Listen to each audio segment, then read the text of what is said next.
페루까지 도대체 얼마나 걸릴까요? 비행기로 꼬박 23시간이 걸린다고 합니다. 먼 거리만큼 궁금한 지역, 남미 페루에서 열리는 에이펙 정상회의에 대한 이야기, 이주관 대외경제정책연구원 에이펙 연구 컨소시엄 사무국장님과 함께 이야기 나누어 보도록 하겠습니다. 국장님 안녕하셨습니까? 안녕하십니까. 이번 주로 윤석열 정부가 새로운 2년 반의 시작을 하게 되는데요. 이제 대통령이 남미에서 그 시작을 열게 되었습니다.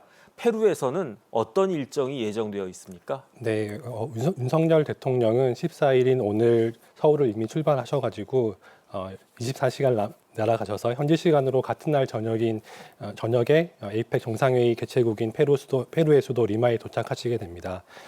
그리고 15일 토요일에는 리마에서 열리는 에이펙 정상회의의 첫 세션에 참석하셔서 각국의 정상들과 포용적 경제 성장 그리고 경제 취약계층 지원을 위한 협력 방안을 논의하시게 됩니다. 또한 내년 에이펙 의장국으로서 우리나라가 자유롭고 안정적인 무역 투자 환경 조성을 위해서 앞장서겠다는 점을 천명하실 계획입니다. 이어서 에이펙 기업인 자문위원회와 대화에서 참석자들과 대화를 나눈 이후에는 CEO 서밋에 참석해 기조연설을 하실 것으로 되어 있습니다. 그리고 16일 일요일 오전에는 토요일 오전에는 에이펙 회원국 정상들만이 참여하는 리트렛 회의에 참여하셔서 글로벌 기후위기 시대의 에너지 전환 가속화를 위한 우리 정부의 기여 방안을 말씀하시고 또한 식량 안보 확보를 위한 영내 협력 강화 방안에 대해서 우리나라의 방안을 제안할 방침입니다. 또한 세션 말미에는 내년이 우리나라 에이펙 정상회의 의장국이기 때문에 페루로부터 에이펙 정상회의 의장직을 넘겨받는 세레모니를 하실 것으로 예상됩니다. 네네. 그리고 정상회의가 끝나면은 오후부터는 페루의 공식 방문 일정을 시작하게 되는데요. 대통령궁에서 개최되는 공식 환영식에 참석한 뒤에 정상회담을 가지시고 또한 양국 대통령이 우리 기업이 페루 조선소에서 건조하고 있는 선박에 부착될 명판에 함께 서명하는 그런 별도의 방산 기념 행사를 개최할 예정입니다. 네. 어쨌든 대통령이 에이펙에도 참석하시지만 페루 공식 방문도 같이 이제 가시는 김에 한다는 말씀이시죠? 네. 그래도 역시 가장 중요한 일정은 에이펙 정상회의에 참석하시는 것 같은데 글쎄요, 이제 에이펙이란 말씀 이야기는 많이 들어봤는데 정확히 에이펙이 어떤 협의체입니까?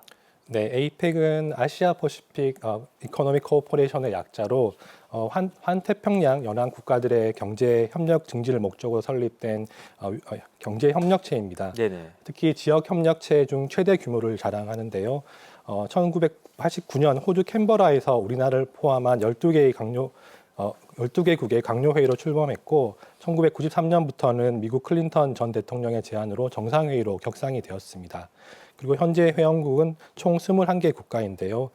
특징은 이것이 경제협력체이기 때문에 국가, 즉 컨트리라는 단어를 쓰지 않고 이코노미라는 단어를 쓰게 됩니다. 그리고 네네. 실제 회의에서는 따라서 각국의 국기를 개양하지 않는 그런 특징이 있기도 합니다. 네네.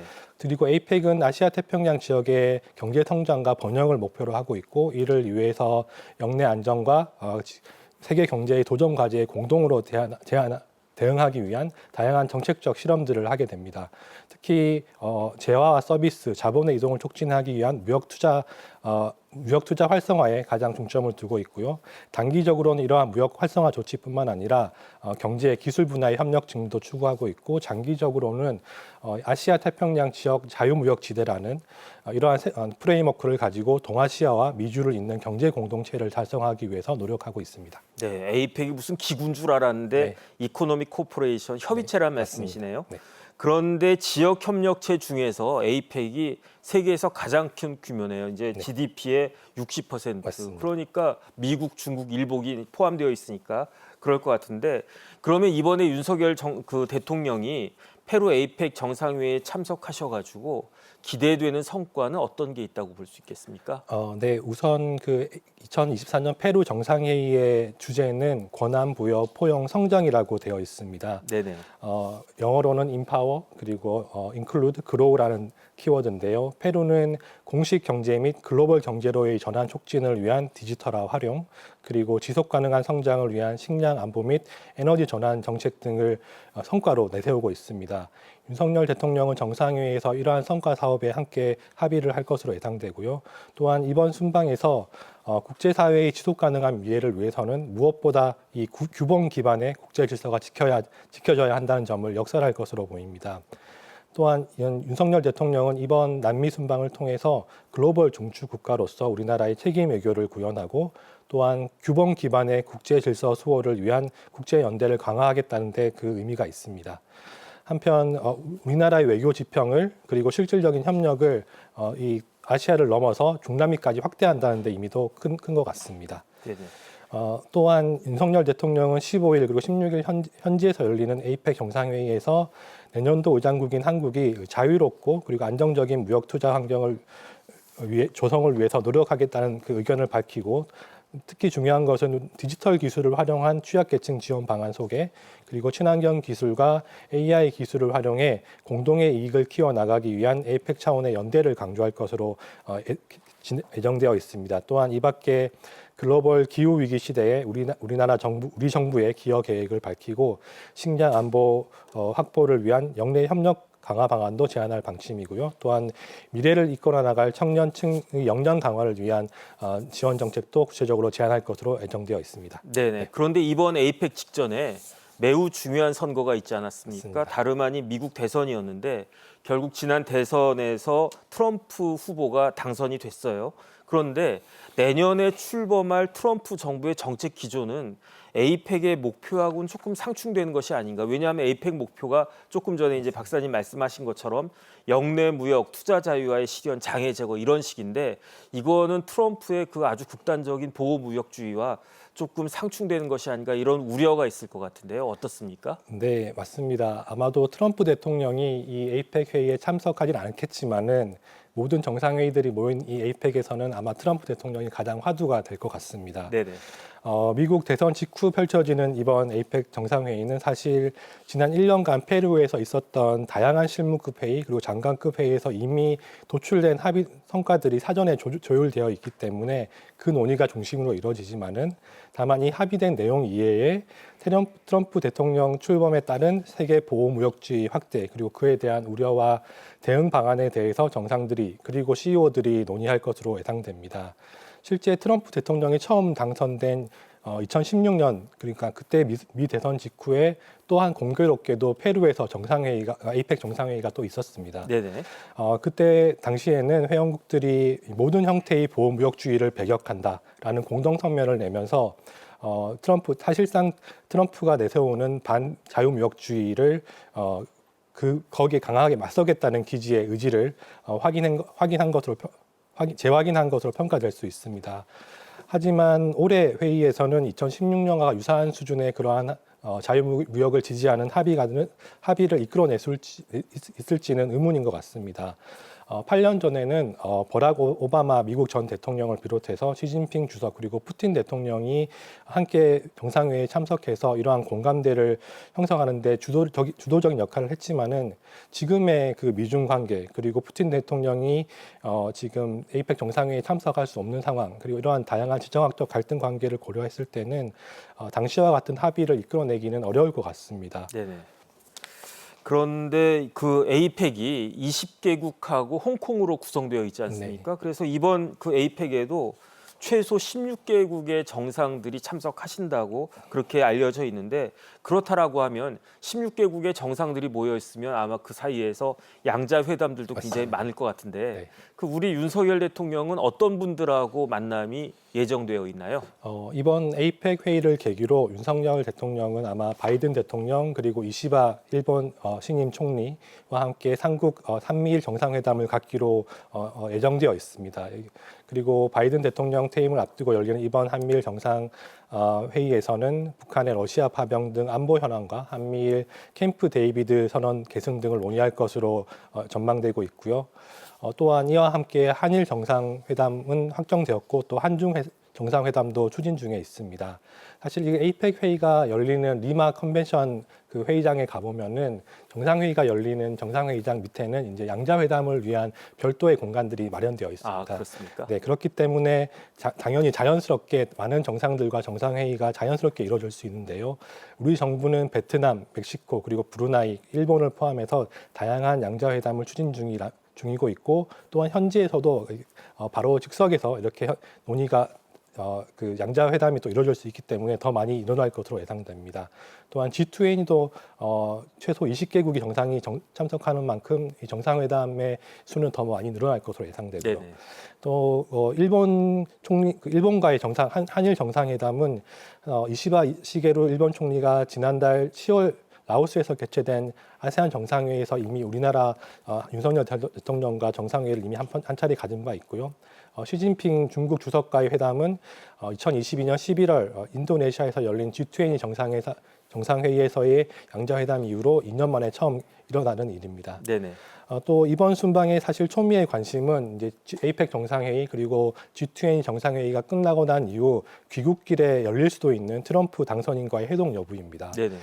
순방 지역이 남미인 만큼 국익을 위해서는 이 돌아오는 길에 가능하면은 도널드 트럼프 미 대통령 당선인과 조속한 만남이 이루어져야 한다는 여론이 높고 우리 대통령실에서도 이러한 여론을 받아들여서 양측 간 회동을 준비 중인 것으로 알려져 있습니다. 앞서 윤석열 대통령은 트럼프 당선인과의 전화 통화를 통해서 가급적 이른 시일에 이 양자 간 회담을 하자고 논의를 했는데요. 대통령실 역시 이번 순방 일정을 공식적으로 발표하면서 이례적으로 이 귀국일이 이동적일 수 있다는 점을 밝혔기 때문에 이 트럼프 대통령 당선인과의 회담도 주목해 볼 만한 점인 것 같습니다. 그러니까 아직까지는 미국 대통령이 바이든이니까 네, 맞습니다. 에이펙이나 G20에 이제 바이든 대통령이 참석할 맞습니다. 거고 네. 거기서 이제 회담을 할 수도 있는 거고 그런데 이제 윤석열 대통령이 남미까지 가셨으니까 돌아오는 길에 미국에 들러서 그래서 트럼프 당선자와 또 회담을 할 수도 있겠다. 네, 맞습니다. 그 일정은 아직 유동적이지만 가능성이 있다. 네. 이렇게 볼 수 있겠습니다. 그런데 이제 에이펙이 끝나고 나면은 곧 이어서 G20 정상회의가 이어지지 않습니까? 그런데 G20는 브라질에서 또 열린다고 그래요. 네. 그 남미 전 한 번도 안 가봤는데 혹시 박사님은 남미 가본 적 있으신가요? 네, 저는 이번 이제 그 에이펙 정상회의 전에는 사실은 다양한 형태의 장관급 회의 그리고 실무진 회의가 열립니다. 저는 네네. 그 고위 관리 회의라고 말하지는 솜 회의에 두 차례 참석하면서 솜에 두 번 페루에 다녀왔습니다. 아, 네. 그러셨구나.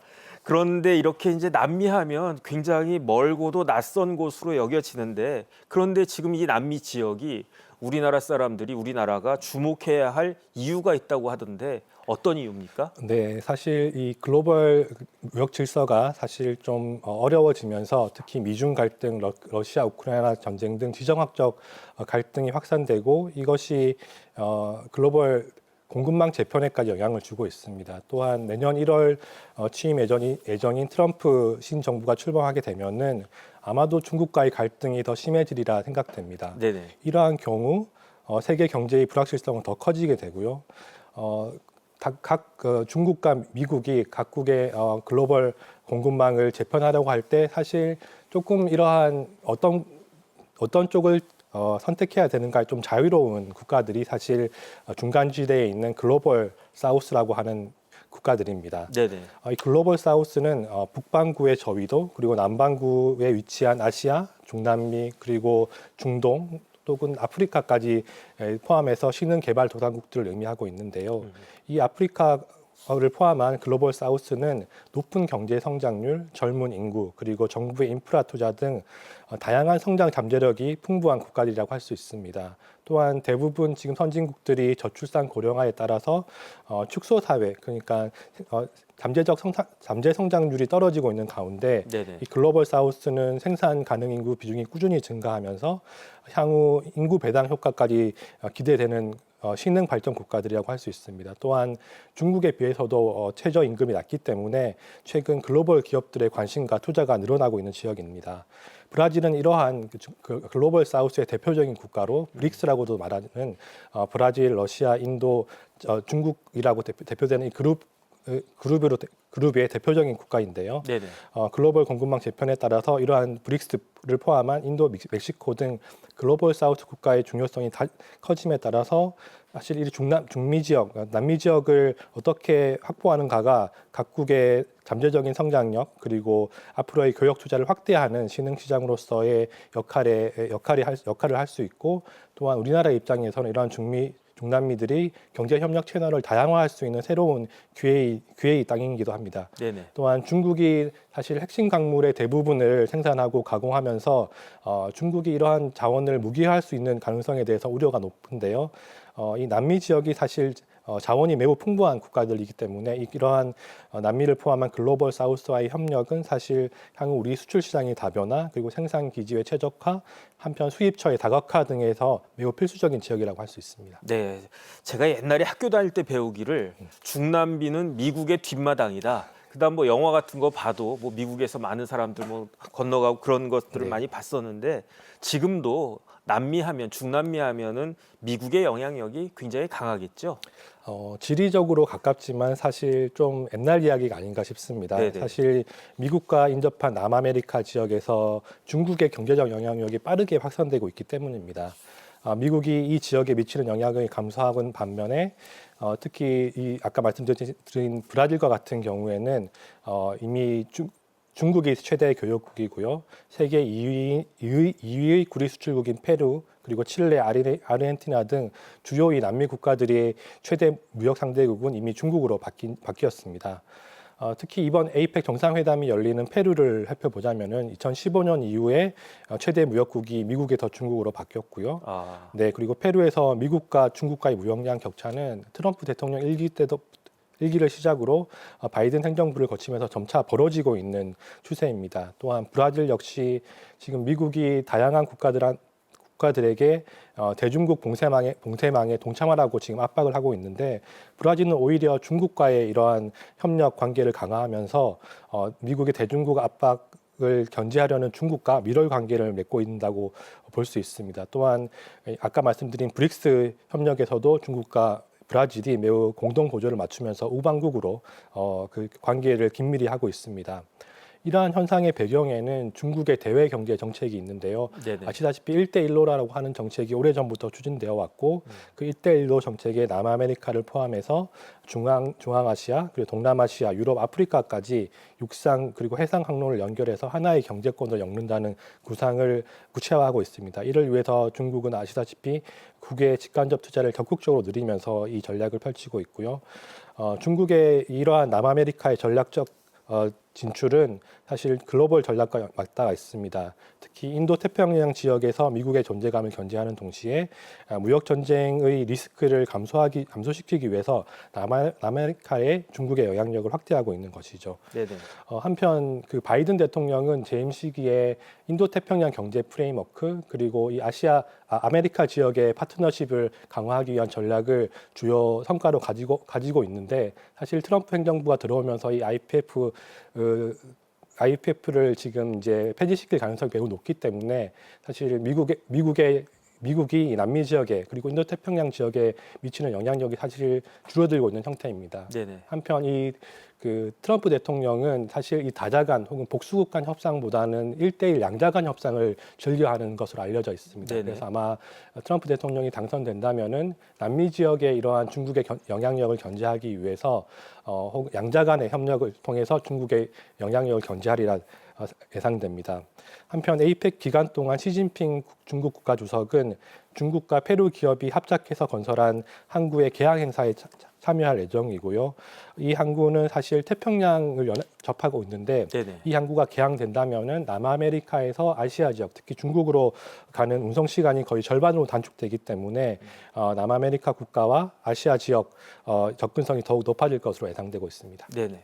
제가 잘못 알고 있었네요. 저는 이제 아직까지도 그 남미 하면 미국의 뒷마당이다 이렇게 생각을 했었는데 1대1로가 남미까지 뻗쳐 있는 줄은 전 진짜 몰랐고, 그다음에 이제 미중의 패권 다툼이 특히 이제 트럼프 후보가 당선됨으로 인해 가지고 남미에서 더 심해질 수 있겠다 그런 생각이 듭니다. 그렇다라고 하면 우리나라와 남미와의 교류는 어떻습니까? 많이 이제 늘어났죠? 네, 많이 늘어난 게 사실입니다.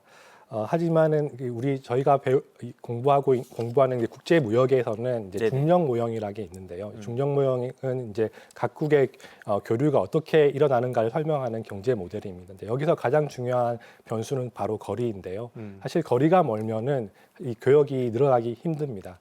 하지만 최근 디지털화가 되면서 이러한 거리의 중요성이 낮아지고 있고, 또한 지금 경제학적 가장 효율적인 그 공급처를 찾는 그러한 그 효율적인 공급망 정책이 사실 좀 더 안정적인 공급망을 찾는 형태로 공급망이 재편되고 있기 때문에 중미 지역의 중요성이 커지고 있는 것도 사실입니다. 따라서 우리나라는 중미로도 우리나라의 영향력을 확보하기 위해서 노력하고 있습니다. 특히 윤석열 대통령은 최근 보호무역주의가 부상하고 공급망이 불안정화되면서 이 풍부한 자원을 보유한 중남미 전략적 중요성을 강조하고 계십니다. 취임 후 첫 중남미 방문에서 한국은 글로벌 중추 국가 비전을 중남미 지역으로 확장하겠다고 밝힌 바도 있습니다. 윤석열 대통령은 한국은 중남미 국가와의 중미 FTA 체결 그리고 인프라 사업 참여들을 통해서 협력을 강화해 왔고, 최근 재생에너지, 바이오, 항공우주 등 다양한 분야로 이 협력을 확대하고 있다고 말씀하셨고요. 또한 여러 중남미 국가들과의 관계를 발전 심화시켜 나가는데 이 에이펙이 중요한 계기가 될 것으로 밝힌 바 있습니다. 네네. 한국은 중남미 가운데 최초로 브라질과 1959년에 공식적인 외교 관계를 수립했고요. 이어서 1962년 아르헨티나, 멕시코, 콜롬비아, 칠레 등 지역 내 주요 국가 잇따라 수교를 했습니다. 하지만 아까 말씀드렸다시피 지리적으로 너무 멀기 때문에 최근까지도 이 교류 양상이 상대적으로 부족한 측면이 강합니다. 네네. 한편 우리나라에서 그 무역과 함께 주요 현안은 사실 안보인데요. 이 공급망 재편이라는 글로벌 화두가 떠오르면서 우리 기업 역시 이 경제적 안보를 위해서 시장을 확대해 나가고 있고, 중남미 지역이 매우 큰 시장으로서 우리나라가 한 번 더 관심을 가져야 할 지역인 네네. 것 같습니다. 네. 그러면 이번에는 그 에이펙 정상회의 의장국이죠. 페루에 대해서 조금 더 이야기를 해보면, 윤석열 대통령은 이제 에이펙 정상회의 다자회의도 참석하셨지만 이제 페루 공식 방문 일정도 이제 소화하실 건데요.